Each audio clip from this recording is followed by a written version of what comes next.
Bien, buenas noches, hermanos y hermanas. Vamos a dar inicio a la lección número 4 del principio número 4.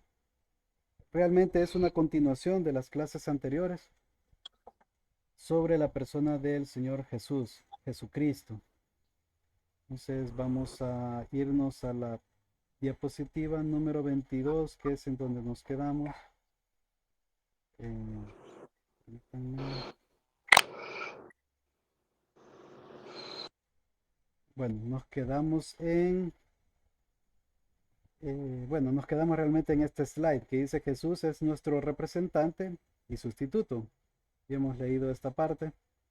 Y pues ahora vamos a ver que el Señor Jesús es nuestro hermano primogénito. ¿Y cómo así, verdad? Y de hecho, esa palabra primogénito está en la Biblia, en el Nuevo Testamento, y podría darse a entender de alguna forma que es el primero. Por eso es que hay una religión por ahí llamada los testigos, ¿verdad? Que utilizan ese versículo como para argumentar de que Jesús fue el primer ser creado.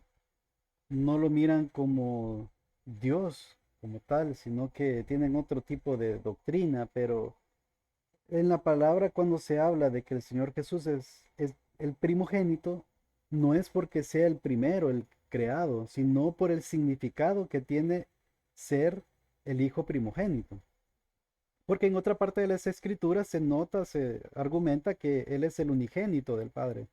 Aparte de que toda la Biblia, cuando trata de las tres divinas personas o cuando trata sobre que Dios es plural, da a entender de que es así, pues que Dios es en tres personas, que Dios no solamente es uno, sino que pueden ser varios. Está el Espíritu de Dios que se puede ver inclusive en el Antiguo Testamento.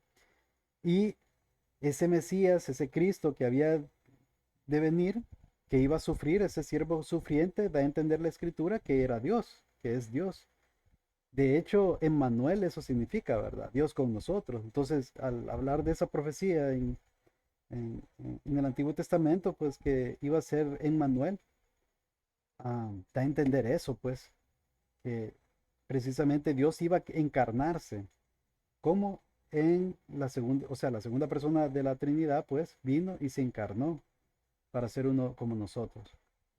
Y bueno, el Nuevo Testamento nos da más luz de todo eso, obviamente. En el bautismo del Señor Jesús, ahí se mira claramente pues la manifestación de las tres divinas personas, dando prácticamente la confirmación de la divinidad de ese rol que tendría el Señor Jesús. Permítanme. Buenas noches, bienvenida hermana. Buenas noches, hermano, bendiciones. Amén, bendiciones. Bueno, entonces, parte de eso vamos a estar argumentando, pero ya vamos a ver a qué se refiere la escritura cuando se dice que es nuestro hermano primogénito. Entonces, mientras que como Dios aparece Jesús como unigénito, vamos a leer algunos textos bíblicos. Eso es lo que les mencionaba, o sea, la Biblia argumenta que el Señor Jesús es el Hijo unigénito del Padre. En el mismo capítulo 1 del Evangelio según Juan, específicamente en el versículo 14 dice, y aquel verbo fue hecho carne. ¿Se acuerdan de Juan 1:1, verdad? De que en el principio era el verbo y el verbo era con Dios. Ah, no, estaba con Dios y el verbo era Dios.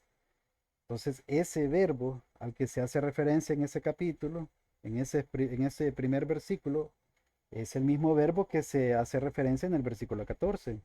Dice, y aquel verbo que decía que era Dios, dice, fue hecho carne y habitó entre nosotros.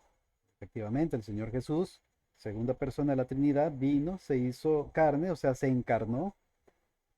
Y dice entre paréntesis aquí, y vimos su gloria, gloria como del unigénito del Padre.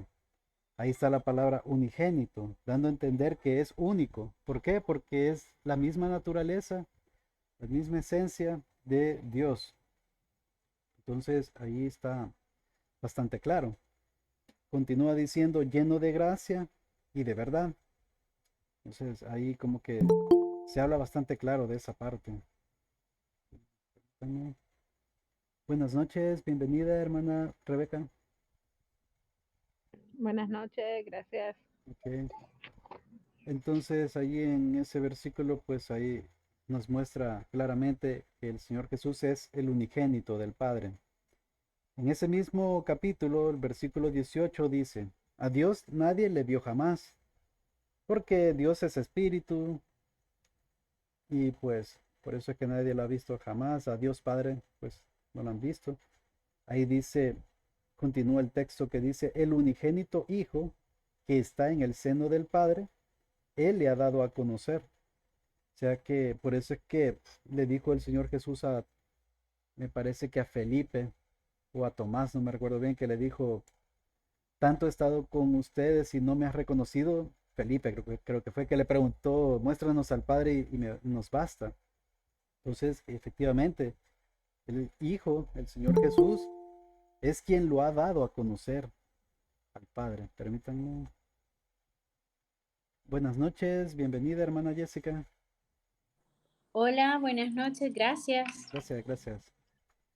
Bien, entonces ahí podemos ver de que nuevamente la palabra que el Señor Jesús es el unigénito del Padre.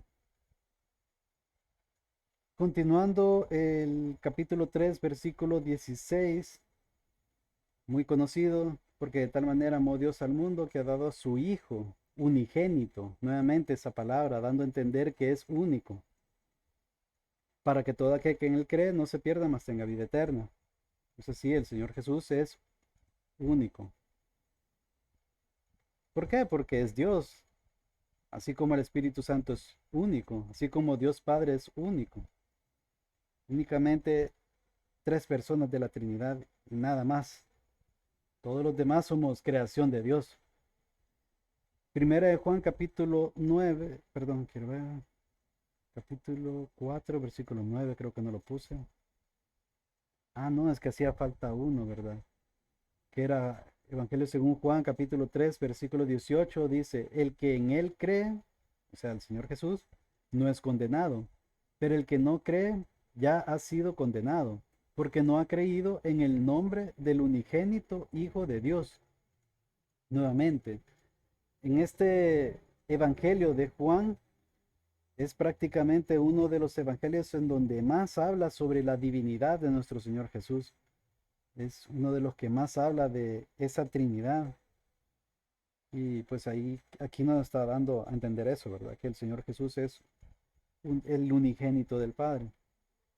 En primera de Juan, capítulo 4, versículo 9, nuevamente el apóstol Juan nos habla de esto mismo. En esto se mostró el amor de Dios para con nosotros, en que Dios envió a su Hijo unigénito al mundo, para que vivamos por él. Nuevamente, hace referencia que el Señor Jesús es el unigénito. Entonces nos dice que nos mostró el amor de Dios al enviar a su Hijo amado a este mundo para que podamos ser salvos, para que vivamos por Él, dice. Entonces ahí bastante claro, ¿verdad?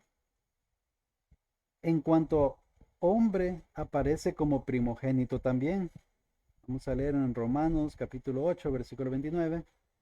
Porque a los que antes conoció, también los predestinó para que fuesen hechos conformes a la imagen de su Hijo, para que Él sea el primogénito entre muchos hermanos. Aquí vemos la palabra primogénito.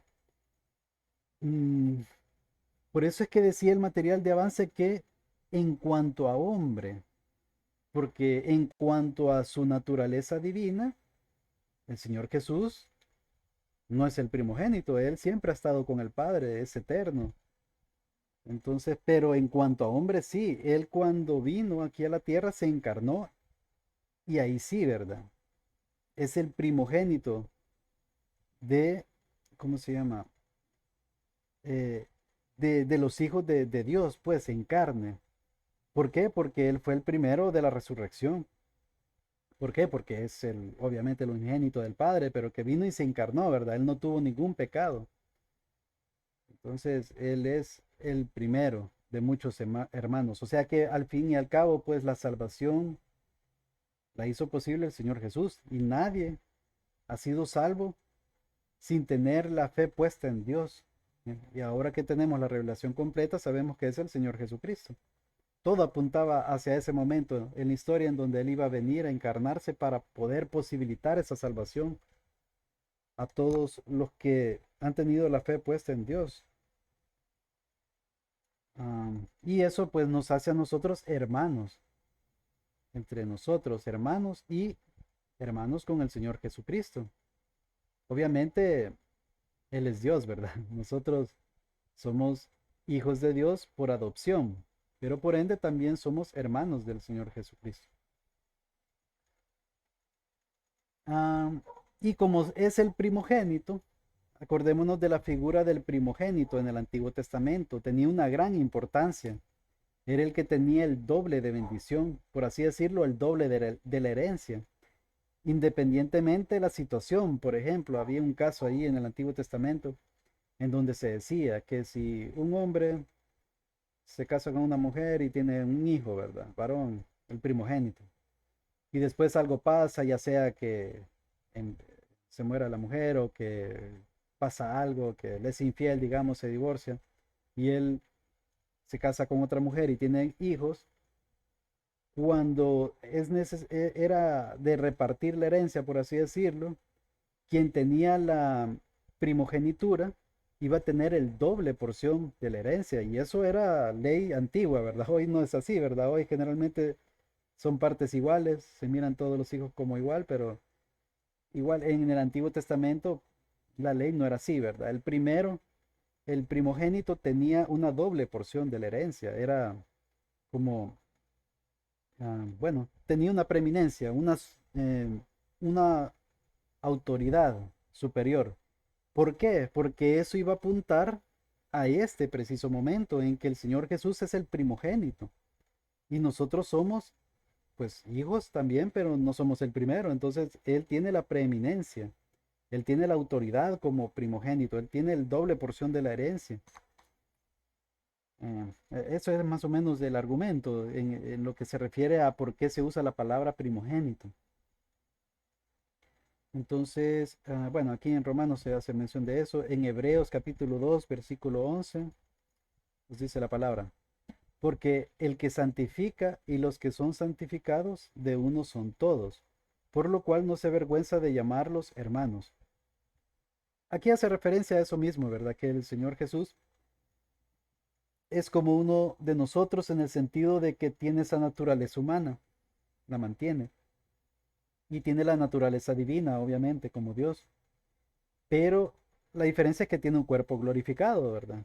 Y nosotros todavía no. Y la otra diferencia es que Él es el unigénito del Padre, Él es Dios, Él es el primogénito.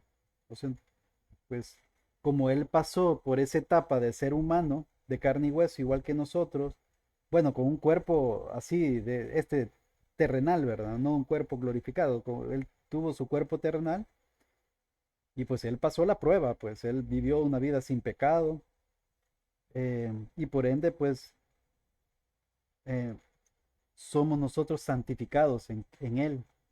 Por eso es que esa justicia de Él es imputada a nosotros, porque nosotros no tenemos mérito alguno en nuestra salvación realmente, sino que los méritos es del Señor Jesucristo. Eh, entonces, por eso es que no se avergüenza en llamarnos hermanos, porque no depende de nosotros, ¿verdad? Sino que depende del Señor Jesús, quien es nuestro representante y sustituto. En Hebreos capítulo 2, versículo 17 dice, por lo cual debía ser en todo semejante a sus hermanos, hablando del Señor Jesús.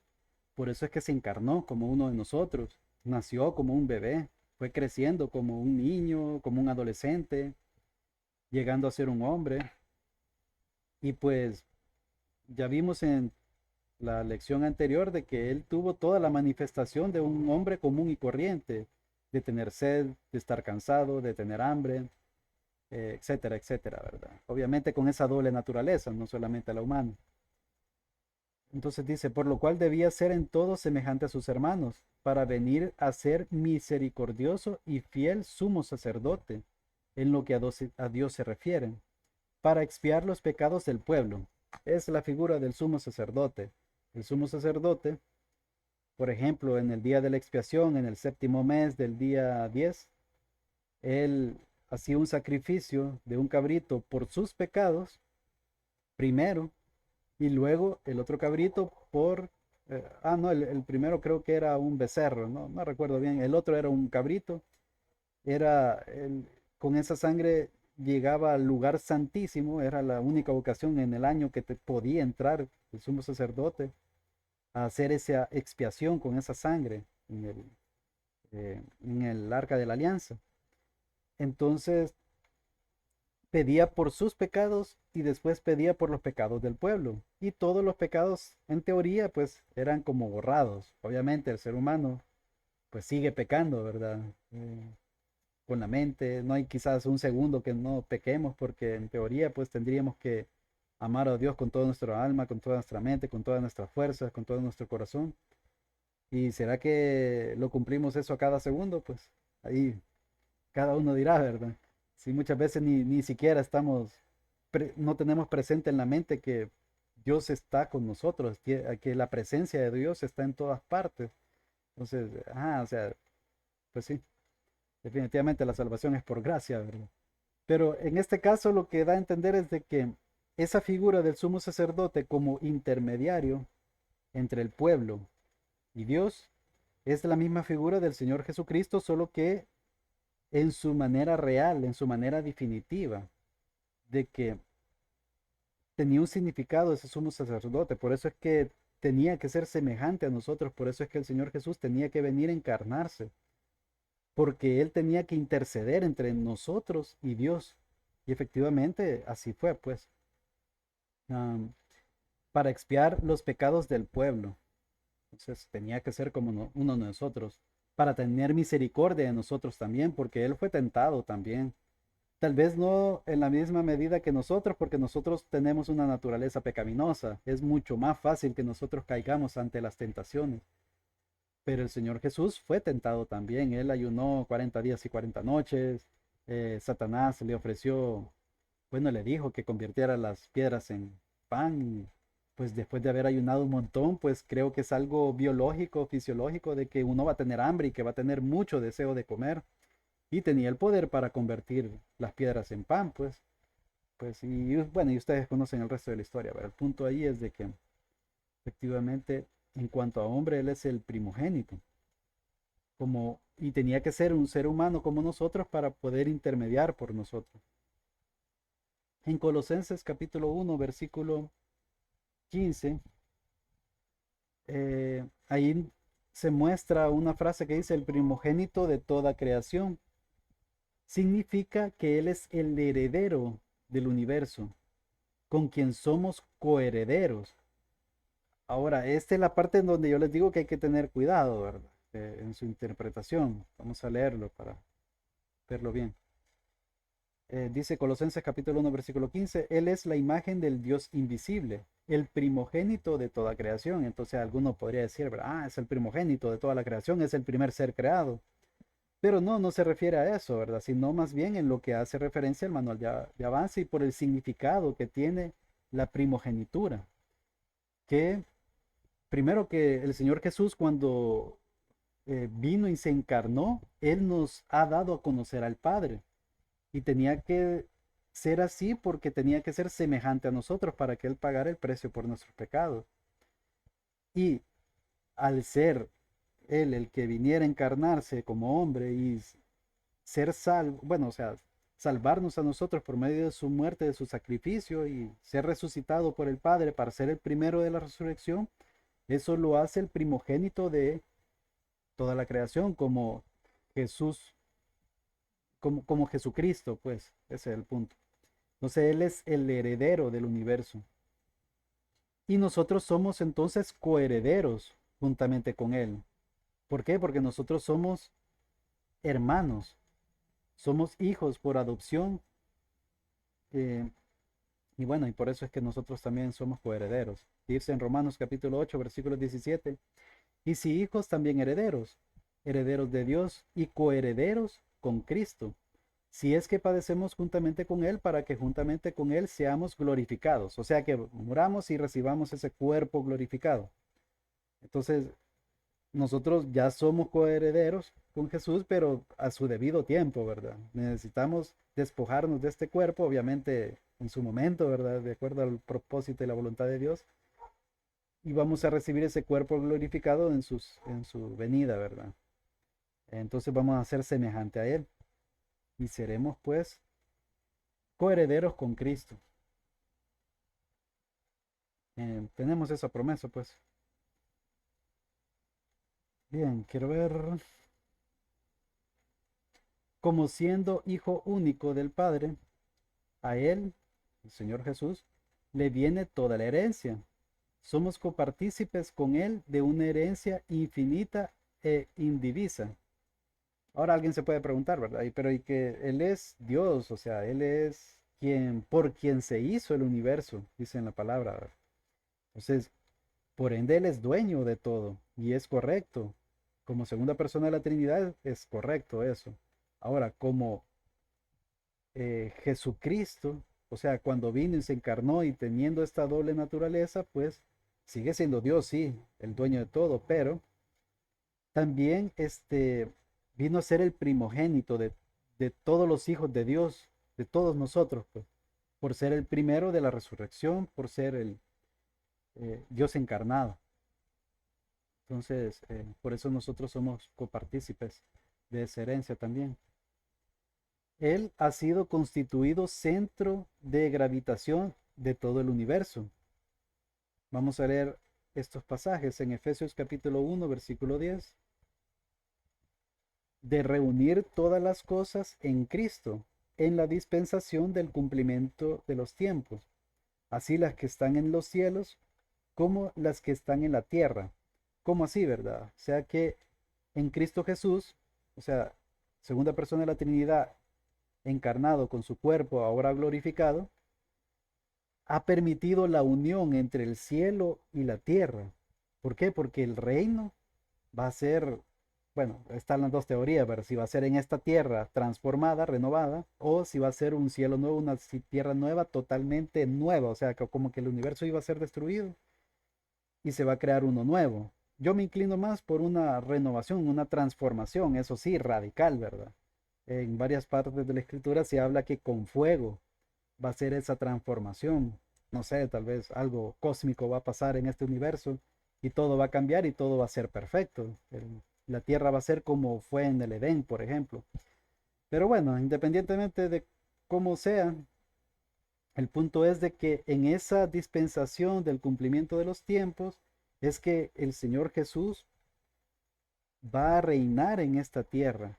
Y allí es donde se une el cielo y la tierra, porque donde está Dios, ese es el cielo prácticamente, ese es el reino de Dios. Entonces, siendo Jesús Dios y estando aquí en la tierra, pues prácticamente allí vemos esa reunión que habla este pasaje. Por eso se dice que es el centro de gravitación de todo el universo. Y este mismo pasaje es como un eco, como algo similar a, a este pasaje del Evangelio según Juan, capítulo 12, versículo 32, que dice, y yo, si fuere levantado de la tierra, a todos atraeré a mí mismo. Ah, bueno, a eso de ser levantado de la tierra, pues hace referencia a eso, de que iba a morir y que iba a ser levantado. Entonces, a todos atraeré a mí mismo, a todos, pues, ya saben, ¿verdad? Los hijos de Dios, por la fe en Él. Todo cae bajo su jurisdicción y gobierno. Él es la cabeza de todo. Entonces, Él es el primogénito, por ende, Él tiene la potestad y por ser Dios, por haber triunfado en la cruz, por el hecho de nunca haber pecado y haber satisfecho la justicia de Dios como Dios hombre, pues se merece toda la gloria y la honra, se merece ser la cabeza de todo. Y nosotros somos parte de ese cuerpo de Cristo que es la iglesia, siendo Él la cabeza. Somos hermanos. En Colosenses capítulo 1, versículo 18 dice, el primogénito de entre los muertos, significa el primer triunfador de la muerte, por quien la muerte perdió su aguijón, que es el pecado. Vamos a leer primero Colosenses capítulo 1, versículo 18. Y él es la cabeza del cuerpo que es la iglesia. ¿Qué significa iglesia? Hay una lección más adelante que la vamos a estudiar, pero viene siendo como congregación, como una asamblea. Asamblea, o sea, un grupo de personas que se reúnen, ¿verdad? Entonces, ese grupo de personas, esa asamblea, la cabeza de ese cuerpo, de esa asamblea, es el Señor Jesucristo. Él que es el principio, el primogénito de entre los muertos para que en todo tenga la preeminencia. Por eso les decía, esa palabra primogénito no es de que él sea el primer ser creado, sino que hace referencia a esa supremacía, a esa importancia que tiene que ver el primogénito. Y como él es el primero de la resurrección, por ende, todos nosotros le seguimos a él. Él es nuestro hermano mayor, por así decirlo, ¿verdad? El hermano mayor que tiene la primogenitura. Nosotros le seguimos, pues. Ah, bueno, en Primera de Corintios, capítulo 15, versículos del 55 al 57 dice, ¿dónde está, oh muerte, tu aguijón? ¿Dónde, oh sepulcro, tu victoria? Ya que el aguijón de la muerte es el pecado, y el poder del pecado la ley. Mas gracias sean dadas a Dios que nos da la victoria por medio de nuestro Señor Jesucristo. Ok, entonces lo que nos da a entender es de que por medio de la fe en Cristo Jesús, por la gracia de Dios, es que nosotros somos salvos, nosotros somos victoriosos en Cristo. ¿Por qué? Porque eh, el aguijón viene siendo como el arma que tiene la muerte. ¿Y por qué? Porque nosotros somos seres humanos y desde que pecó Adán y Eva, pues ese es el destino de todo ser humano, llegar a morir, ¿verdad?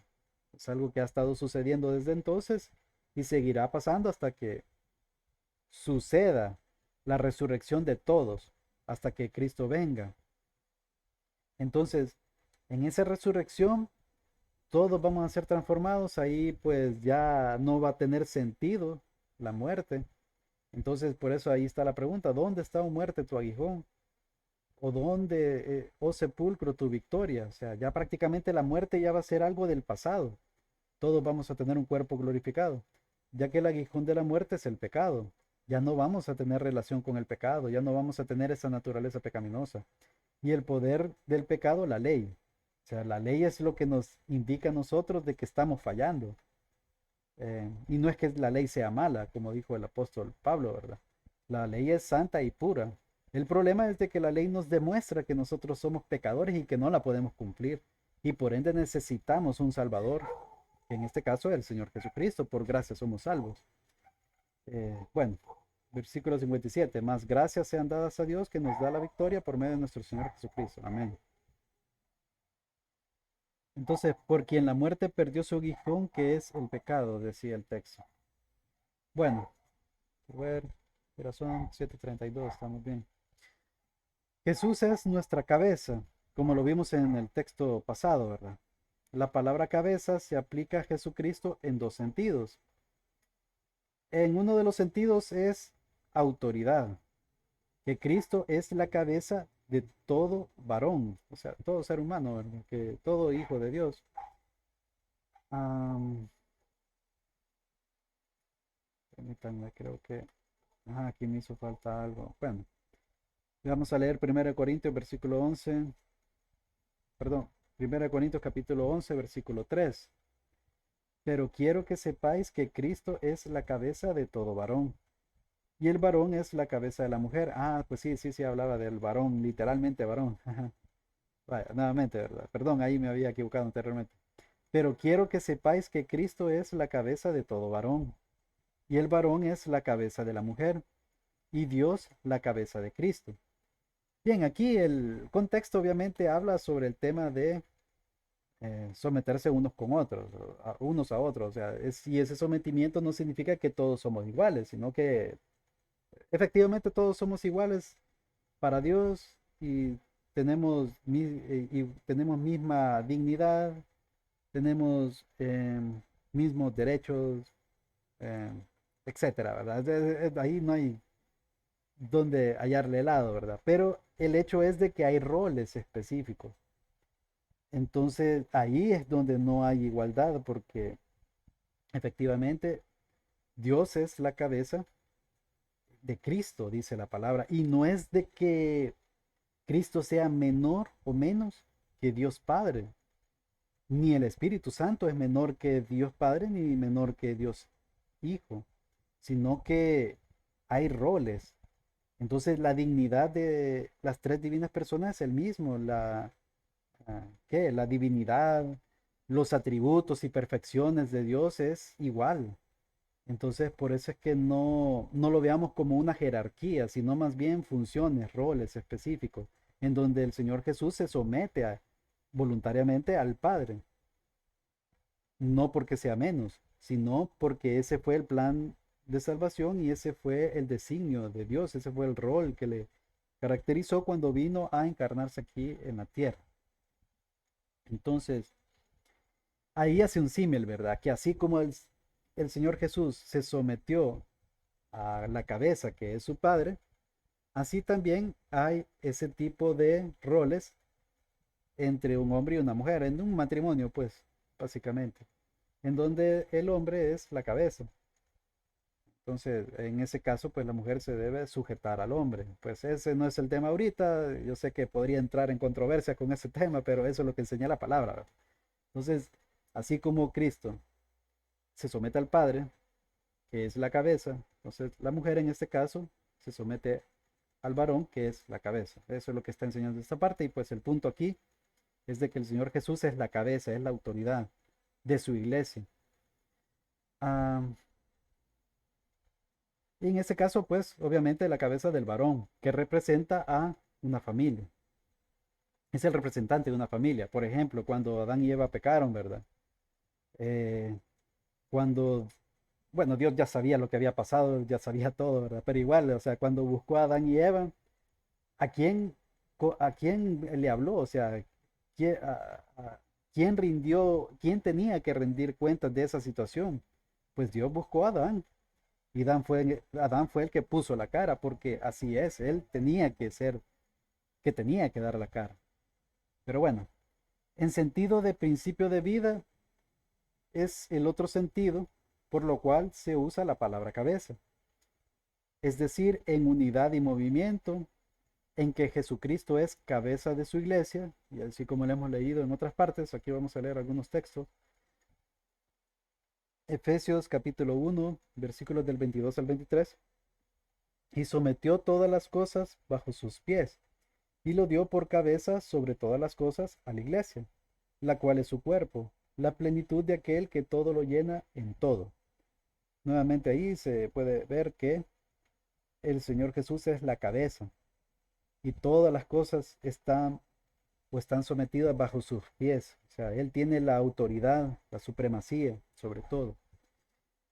Y lo dio por cabeza sobre todas las cosas a la iglesia. O sea, que nosotros somos parte de ese cuerpo de Cristo, siendo Él la cabeza. Ah, también está Colosenses capítulo 1, versículo 24. Ahora me gozo en lo que padezco por vosotros y cumplo en mi carne lo que falta de las aflicciones de Cristo por su cuerpo, que es la iglesia. Ahí nuevamente haciendo referencia, es más profundo este pasaje, pues, pero aquí hacemos referencia nada más que el Señor Jesús es la cabeza. Nosotros somos parte de su cuerpo. Somos miembros en el momento en que, injertados en Cristo, nacemos a una nueva vida espiritual. O sea, en ese momento en que nosotros somos regenerados, hemos nacido de nuevo y pasamos por todo ese proceso del orden de salvación, ¿verdad? Nosotros somos parte de la familia de Dios, somos adoptados, hijos adoptados. Así que Cristo comienza a ser nuestra cabeza cuando nosotros empezamos a ser miembro de su cuerpo, que es la iglesia, y no antes. Eso hay que tenerlo claro. Entonces ahí el material de avance, pues menciona otros textos bíblicos, son un montón, la verdad, pero tengo que avanzar lo más posible, por eso es que no porque yo quería que me ayudaran con los textos bíblicos a leerlo, pero sí estamos un poco atrasados y necesito avanzar lo más posible. Entonces, vamos a leer algunos pasajes de todos estos porque creo que varios ya lo leímos y ya sería repetir, ¿verdad? Entonces, Jesucristo es Dios. Eso es algo que ya lo tenemos bien claro y he tratado de argumentar, he tratado, bueno, todo el material de avance ha tratado de darle énfasis a eso también, ¿verdad? Jesús es llamado Dios. El verbo que se hizo hombre, por ejemplo, en Juan capítulo 1, versículo 1, en el principio era el verbo y el verbo era con Dios y el verbo era Dios. En el original griego, pues decía lo mismo, lo estudiamos la vez pasada.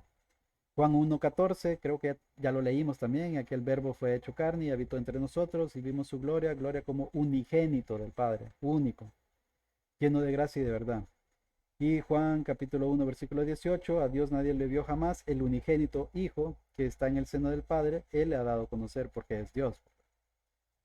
Señor mío y Dios mío, dijo Tomás, ¿verdad? Me recuerdo. Ajá. Juan capítulo 20, versículo 28, entonces Tomás respondió y le dijo, Señor mío y Dios mío. Si el Señor Jesús no fuera Dios, Él le hubiera dicho en ese momento, alto, no me puedes decir a mí Dios. Pero no, ¿verdad? Él dejó que lo adorara y le confirmó, pues, o sea, definitivamente el Señor Jesús confirmó que Él era Dios. Jesús es llamado Dios, continuando, ¿verdad? Aquí dice Dios sobre todas las cosas, Romanos capítulo 9, versículo 5, de quienes son los patriarcas y de los cuales, según la carne, vino Cristo, el cual es Dios sobre todas las cosas, bendito por los siglos. Amén. Yo creo que ese texto es más claro que el agua, ¿verdad? El cual es Dios sobre todas las cosas. Clarísimo, ¿verdad? Siendo en forma de Dios, dice Filipenses capítulo 2, versículos del 6 al 11, el cual siendo en forma de Dios, estamos hablando del Señor Jesús, como, bueno, en este caso como segunda persona de la Trinidad, no estimó el ser igual a Dios como cosa a que aferrarse, sino que se despojó a sí mismo como segunda persona de la Trinidad en su trono, tomando forma de siervo, o sea, haciéndose como nosotros, hombre, hecho semejante a los hombres, cuando se encarnó aquí en la tierra. Y estando en la condición de hombre, todavía, ¿verdad? Se humilló a sí mismo haciéndose obediente hasta la muerte y muerte de cruz. Él se sometió al Padre y obedeció el plan de salvación que era humillarse y sabía que iba a morir y sabía que iba a llegar a la cruz y todo ese sufrimiento. Versículo 9, por lo cual Dios también le exaltó hasta lo sumo y le dio un nombre que es sobre todo nombre.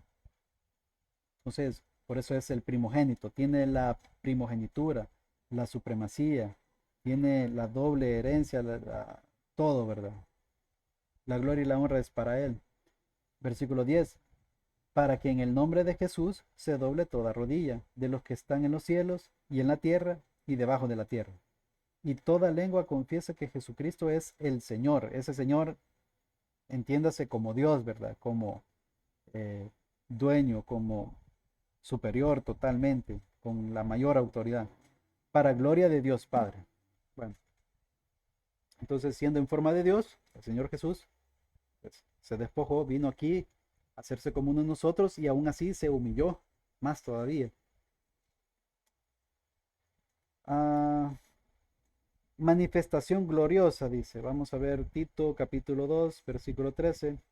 Aguardando la esperanza bienaventurada y la manifestación gloriosa de nuestro gran Dios y Salvador Jesucristo. Ahí nuevamente se hace referencia que el Señor Jesucristo es Dios y Salvador. Por ahí hay algunas personas que leen ese texto y pues lo interpretan de otra cosa, ¿verdad? Que dicen, aguardando la bienaventurada y la manifestación gloriosa de nuestro gran Dios, como dando a entender de que se hace referencia a dos padres, y Salvador Jesucristo, como que están hablando de las dos personas diferentes de la Trinidad. Pero no, ¿verdad? Si nosotros lo vemos gramaticalmente, pues ahí hace referencia a que tanto Dios como Salvador se aplica para el Señor Jesucristo. Así también cuando hace referencia a que guardando la esperanza bienaventurada y la manifestación gloriosa, está hablando de esas dos cosas, de lo que continúa, ¿verdad? Que en este caso se hace referencia al Señor Jesucristo. Pero bueno, Este es el verdadero Dios. Dice Primera de Juan, capítulo 5, versículo 20. Pero sabemos que el Hijo de Dios ha venido y nos ha dado entendimiento para conocer al que es verdadero. Y estamos en el verdadero, en su Hijo Jesucristo. Este es el verdadero Dios y la vida eterna. Pues, este pasaje es claro, clarísimo, que ¿quién es el verdadero Dios y la vida eterna? El Señor Jesucristo. Ahí está muy claramente. Am, bueno, pasando a otro tema, Jesús tenía conciencia de su divinidad. Ya lo vimos en el pasaje donde Tomás le dice, Señor mío y Dios mío, ¿verdad? Él no le dijo que estaba incorrecto, no lo corrigió, no le dijo, adora solo a Dios, yo soy como uno, como tú. No, ¿verdad? No le dijo nada de eso, sino que lo dejó.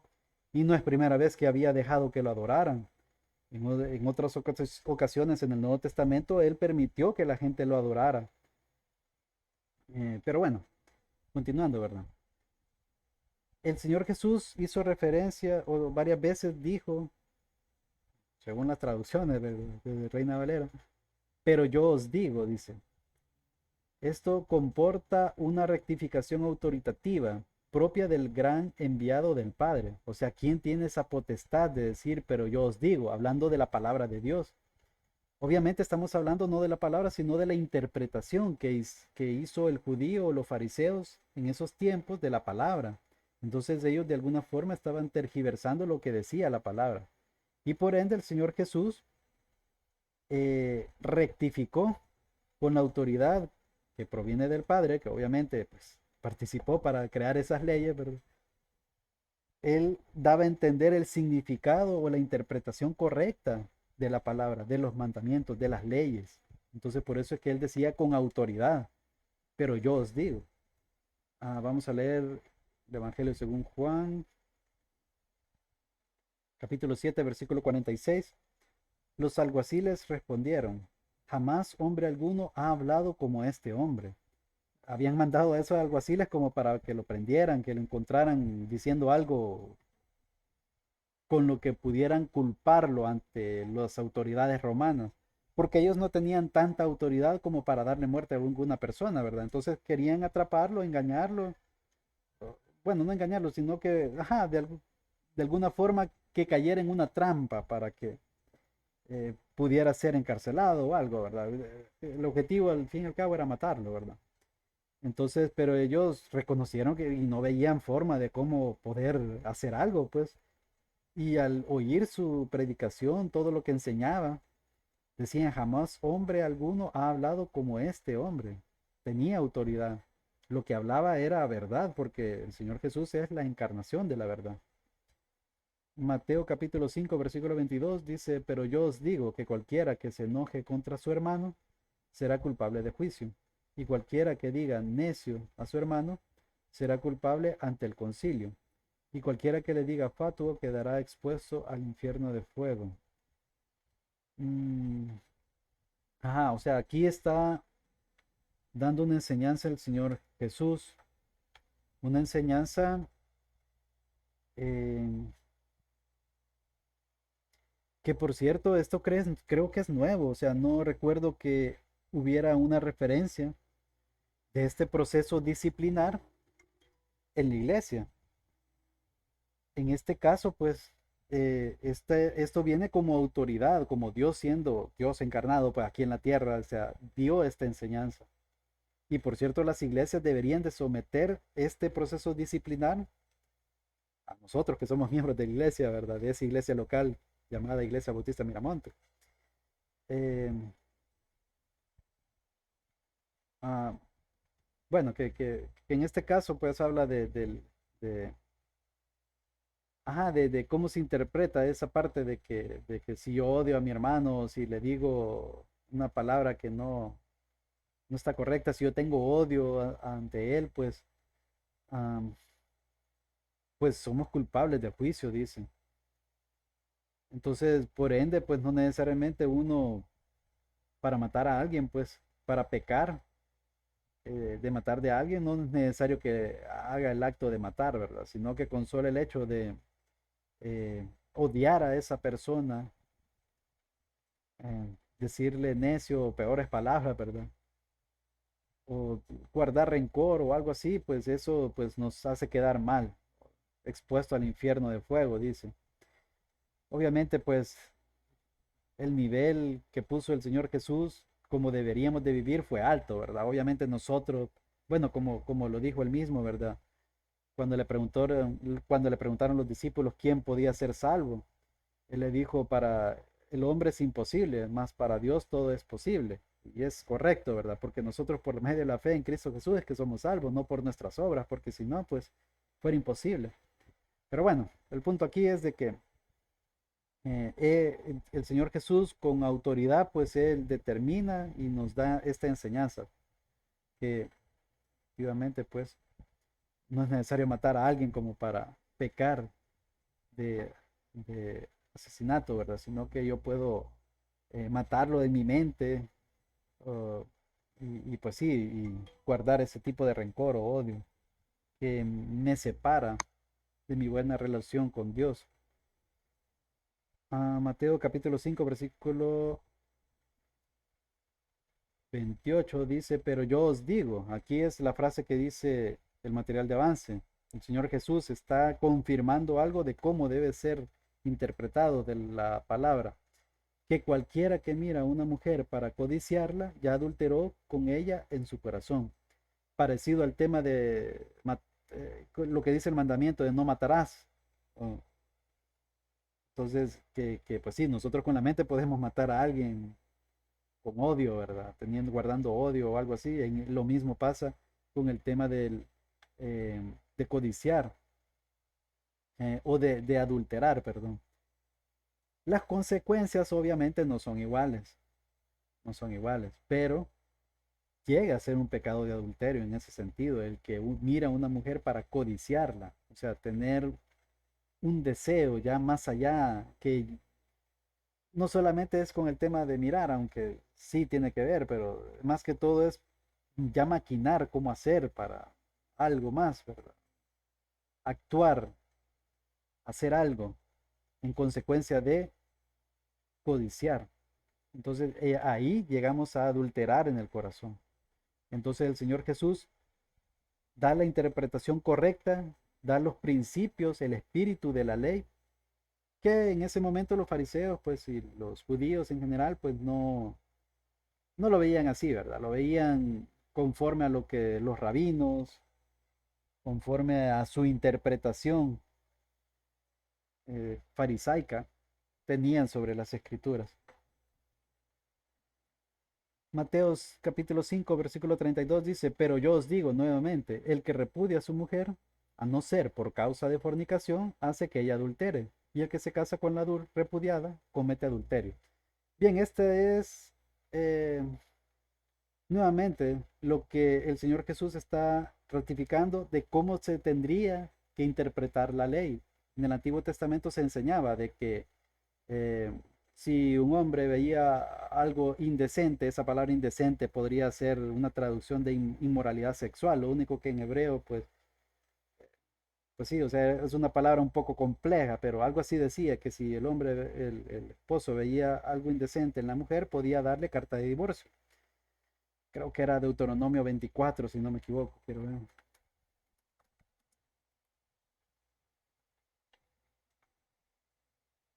sí, en esta, que cuando alguno tomare mujer y se casara con ella, si no la agradare por haber hallado en ella alguna cosa indecente, como les digo, ahí es un tema de traducción, o sea, no es por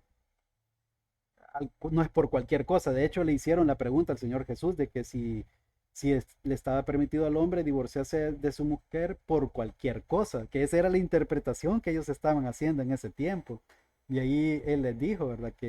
Pues sí, pero yo os digo, o sea, él les interpreta correctamente. Entonces aquí lo que está dando a entender el Señor es de eh, que el que repudia por cualquier cosa, da a entender ahí a su mujer, hace que ella adultere, y el que se casa con la repudiada comete adulterio y por ende, bueno, hace que ella adultere realmente. Pero hay una cláusula de salvedad ahí, ¿verdad? Que a no ser por causa de fornicación, ahorita no es el tema, ¿verdad? Pero esta palabra fornicación en el original es porneia, en el griego, que significa, de hecho en la NBI o en otras traducciones actuales de la Biblia, se interpreta como inmoralidad sexual. Y eso tiene más sentido, porque ahí entra el adulterio, ahí entra, ¿qué? Puede ser temas de zoofilia, puede ser temas de lesbianismo, de homosexualismo, o sea, ahí puede caber un montón de cosas que tienen que ver con la inmoralidad sexual y tiene más sentido. O sea, ¿por qué la persona víctima de un matrimonio va a sufrir el hecho de que la otra parte sea homosexual, digamos? O que, no sé, se meta con animales, zoofilia, ¿verdad? O que se meta con niños, con incesto, ¿verdad? No significa que no se pueden separar, como dicen en alguna religión, ¿verdad? Que lo que Dios unió, que no lo separe el hombre, es correcto, así es. Pero el Señor Jesús da esta interpretación para que nosotros sepamos de que sí existe una salvedad en estos casos de inmoralidad sexual. De hecho, con solo el hecho de adulterar, pues, ese es parte de los 10 mandamientos, ¿verdad? Entonces, ¿cuál era el castigo del adulterio? La muerte de sapo, apedreado, ¿verdad? Pero bueno, no ese era el punto, no ese es el punto aquí. El punto es de que el Señor Jesús interpreta y da, ¿cómo diría? Hace un justo juicio de lo que significaba realmente la ley, el mandamiento, porque ya estaba tergiversado a estas alturas por los fariseos. Y bueno, y hoy en día también es tergiversado por muchas iglesias, ¿verdad? Capítulo número 5 versículo 39 dice, pero yo os digo, no resistáis al que es malo. Antes, a cualquiera que te hiere en la mejilla derecha, devuélvele también la otra. Porque los judíos decían, ¿verdad? Que, ¿Cómo es que decían? Ah, se me escapó. Quiero ver Mateo 5. Mateo 5. Creo que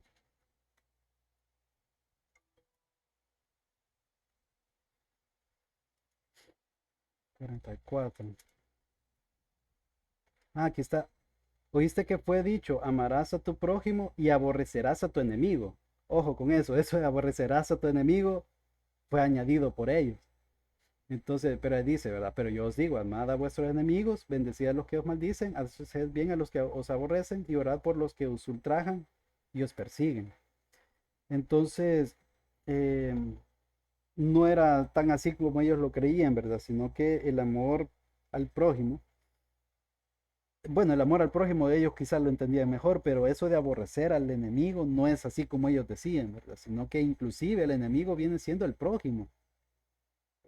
Por ende, o sea, no hay que aborrecer, odiar al enemigo, sino más bien todo lo contrario, amarlo.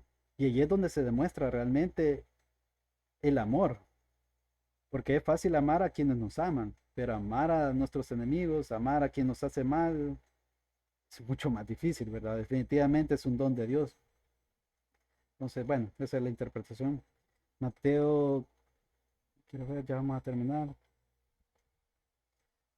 Mateo capítulo 5 versículo 44 dice, pero yo os digo nuevamente la frase, amad a vuestros enemigos, lo que estábamos hablando, ¿verdad? Bendecid a los que os maldicen, haced bien a los que os aborrecen, o sea, que nos odian, y orad por lo que os ultrajan y os persiguen. Totalmente difícil, humanamente hablando no es posible, definitivamente necesitamos tener el Espíritu Santo y poder dejarnos transformar para poder vivir a esta altura. Poco a poco, no de forma perfecta, pero sí de forma sincera. Podemos llegar hasta cierto punto a ciertos estándares que nos ha puesto el Señor Jesús. Bien, quiero ver, aquí continuamos, no logré terminar. Bueno, sí avanzamos bastante, creo yo, ya son las 7:58. Bien, hermanos y hermanas, no sé si tienen alguna pregunta, algún comentario. ¿Todo bien?